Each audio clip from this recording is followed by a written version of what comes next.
నమస్తే. గృహప్రవేశం అంటే అందరికీ ముందుగా గుర్తొచ్చేది పాలు పొంగించడం.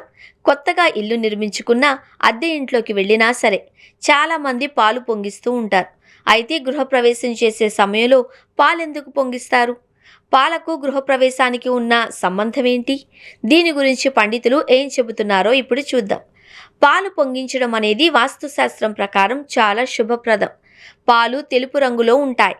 ఇవి స్వచ్ఛతను సూచిస్తాయి. అందువలన ఇంటిలో నివసించేవారు ఎప్పుడూ స్వచ్ఛమైన మనసుతో ఆనందంగా ఉండేలా ఉండాలి అని పాలను పొంగిస్తారు అంటారు కొందరు. ఇక హిందూ సాంప్రదాయం ప్రకారం పాలు చాలా పవిత్రమైనవి. ఇవి సౌభాగ్యానికి గుర్తు. అందువలన కొత్త ఇంటిలో సుఖ సంతోషాలు నెలకొనాలి అని తొలి వంట చేసే సంకేతంగా వంటగదిలో పాలు పొంగిస్తారంట. పాల పొంగు అనేది ఆనందం, ఐశ్వర్యం, శ్రేయస్సును సూచిస్తుంది అని చెబుతున్నారు పండితులు.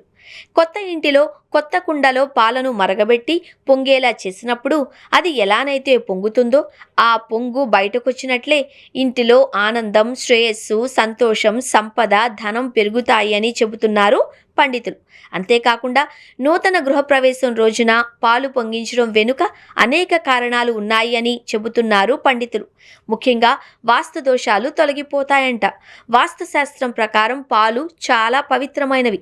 వీటిని కొత్త ఇంటిలో మరగబెట్టడం వలన వాటి ఆవిరి ఇంటిలోని ప్రతికూల శక్తిని సూచిస్తుందంట. అలాగే పాలు చంద్రుడికి సంకేతం, అగ్ని కుజుడికి సంకేతం కాబట్టి గృహప్రవేశం సమయంలో పొయ్యి మీద పాలు పొంగించడం వలన కుజ చంద్రుల కలయిక జరుగుతుంది.